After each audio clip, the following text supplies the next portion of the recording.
Сәлем достар, сіздермен бүгін өте дәмді тіске басардың рецептісімен бөлісетін боламын. Орысша мұны сырные шарики деп атайды. Ол үшін бізге керек заттар: ірімшік, 2 жұмыртқа, ұн және тұз.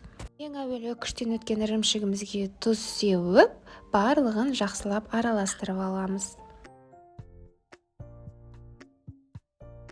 Содан соң 2 жұмыртқаны шанышқымен жақсылап біркелкі болғанша араластырып аламыз.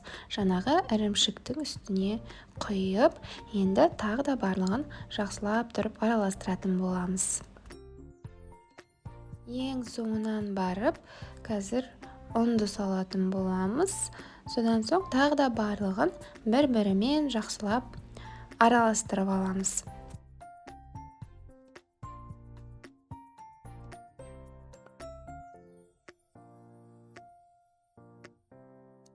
Ірімшігімізді араластырып болған соң қасықпен алып, үлкендігі дөңгелек жаңғақ секілді болу керек. Осылай дөңгелете отырып, осындай шариктер жасап алатын боламыз.